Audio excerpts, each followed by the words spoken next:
How does it feel to be a Filipino male in the United States? Like, have you ever experienced like any injustice because you're Filipino? Yeah, I have. A lot of people, when they think about America, they think, oh, it's the land of equality. They haven't abolished racism. Racism still exists, and I've experienced racism. If you rewind, I said I was put into ESL when I was in first grade. The basis of me being put into ESL was not because they had like a system to prove whether I spoke English or not. They just saw a brown kid who didn't talk a lot. So an accent whenever you did talk, or somewhat of an accent. I guess I did have an accent at the time, but an accent doesn't mean that I can't speak. You know what I mean? So just based on like those three things, they said, oh, he doesn't speak. So we should put him in ESL. But when I went to ESL, whatever test they gave me, I was passing with flying colors. It took them like a year later that they were like, you speak English very well. And as a little child, only being in like first grade, you're only 6 years old. Why wouldn't a 6-year-old say, I'm not supposed to belong here? Especially a Filipino child, because as a Filipino child, you're taught not to talk back. If you talk back, like you're just being bad. So, of course, I'm not going to tell like the ESL teacher I don't think I'm supposed to be here or anything, because there's a cultural difference, and also really when you're in ESL, they have you do like these little activities and tests, and whenever you finish a test or activity, they'll give you like a sticker. So I was like collecting all these Superman and Shazam stickers, like or Captain Marvel stickers like crazy. So they were rewarding me for doing well. So of course I'm gonna be like, no, I'm cool right here. So like in a way that's like a form of racism I've experienced at a young age. When I got older, when I was in CSM, College of San Mateo, I was there for like a few years, and I was supposed to transfer schools, and for some reason, the counselor I went and saw like had a bias towards me. I guess he saw I was wearing like a big jacket and like some baggy pants and whatnot, and he like asked me, oh, what school do you want to transfer to? And I was like just thinking, I have a friend that goes to UC San Diego. I'd like to go down and just keep my friend company. Plus, I heard they have whatever program down there that I could do. And he like basically judged me in my face and said, I'm sorry, but a person like you with your type of grades can never get into a San Diego school. Which, I've met some counselors, some damn good ones too, like Nate and Liz, and as a counselor, also just based on me working with people, that's something that you should just never say to a student. So when he told me that, like, there was just an instant chip on my shoulder, especially because I looked up some of the requirements to get into like San Diego State or UC San Diego, and I had every right to be able to want to apply to to either of those schools. But he was like, no, you should just settle for SF State because it's just here. It's more you. I don't even know what that's supposed to mean. And you know what? 2 years later, after I said, you know, forget CSM. I'm gonna take myself to Skyline. I went to Skyline and finished up my requirements. And I got accepted to San Diego State. So, you know, when life gives you lemons, you know, squirt it into a water gun and squirt them back in the face, or make lemonade, whichever you like. I'm not as involved as I used to be. I used to be much more involved. Right now, I'm currently an advisor for the Filipino Youth Coalition of San Mateo County. Like how easily that just rolls off my tongue now. I've been with PYC for the past 5 years. But even before that, I was involved with the Filipino community. I'm a founding member of the Filipino Student Union at Skyline College. I helped build the Covered Mind program to what it is today. I also used to be pretty active in going out to various Filipino events and just supporting. Actually, the program coordinator of PYC right now, Alan, when we first met, he knew me as the guy that was at all the Filipino events, whether I was performing in it or just being there. He just knew me as, hey, that's the guy that's always there.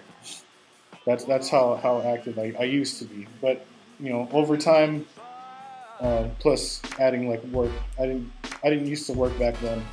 So you know, all my time was just, you know, I gotta go to a Filipino event, I gotta go to a community event, whatnot. And now I'm still involved through PYC.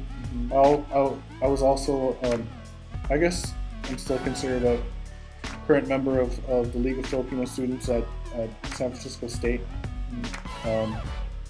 I'm also an active member of the Monocultural Center, not just in PYC, but in KSE. So I'm still doing stuff in the Filipino community, but just not, you know, I'm not at everything, not anymore. I'm in touch with both. Because of my mom, I'm somewhat westernized, and because of my dad, I'm somewhat old school. There are like certain values that I hold still, and there are like times where I'm just, you know, super American. The reason why I think a lot of Filipinos are here in Daly City or in the West Coast, I think it's because, you know, it's the coast closest to the Philippines. I mean, aside from Hawaii, but you know, not everyone could be in Hawaii. Also, if you look at where there is a large population of Filipinos, you have like Daly City, and then you have like LA. I think it's because that's where the airports are at. You know, once they get off the airport, just find a place to live and go from there. I don't know if these are true answers, but that's just how I feel. Don't hold me to that. But I mean, that's what it seems like to me. Plus, you know, the sooner you can find a place to live, the sooner you can work towards establishing yourself and living a good life. So I don't know. That's the reason why I think there's a large population of Filipinos here on the West Coast. I could be very wrong, because I mean, you know, there are airports all over the country. Yeah. But you know, there are other. Your view. That's my view. Plus, there are like large populations of Asians in a lot of the a lot of those areas, like in Daly City, LA, Chicago. So I mean, as long as there are people, if not your people, then at least similar people, it makes life easier for a person to live there. I mean, it's not like you're gonna come here straight from the Philippines and live like in Iowa or something. You know what I mean? Like it makes things easier. Like they follow the herd, I guess. I wouldn't necessarily say that they follow the herd, but if they are to move to an area, you want someone that you know that's going to be there, just in case, like, you know, what if you need help, and someone's there to help you out. I'm not really sure if I could say positive or negative. In some cases it's positive, in some cases it's negative. Okay. We are more visible now than we used to be. I can definitely say that. Because before we had a lot of talented Filipinos that were doing lots of things, but we weren't being visible. Now we have talented Filipinos who are being visible, but they're not aware of how they can do more. Then plus we have infighting between Filipinos. A good example of that was when Black Eyed Peas came out with that song Devil. There were two videos of that song that was made. There was one that took place in Stockton during the 1920s. And you know, that was kind of like a community project, and people, I think people should have supported it more, because that's a little bit more truth to what the song is actually saying. No, that had nothing to do with what the song is saying.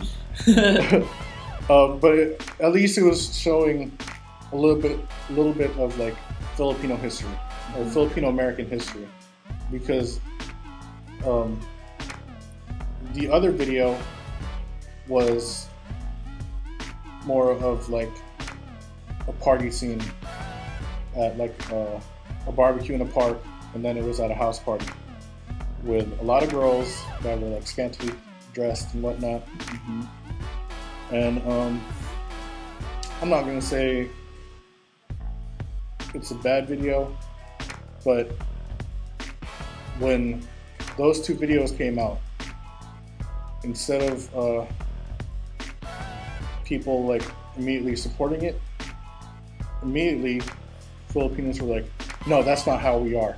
That's whack. We're not like that. We don't go to the park dressed in bikinis and whatever. Mind you, these are people from the Bay Area, and of course we're not going to dress like that because we're in Daly City. We're covered in fog. Of course we're not going to go to the park dressed in bikinis. Some of these people are from LA. Maybe they get down like that in LA. They're not thinking past their lives. So immediately, right from the start, they're just looking at things in a negative light. And when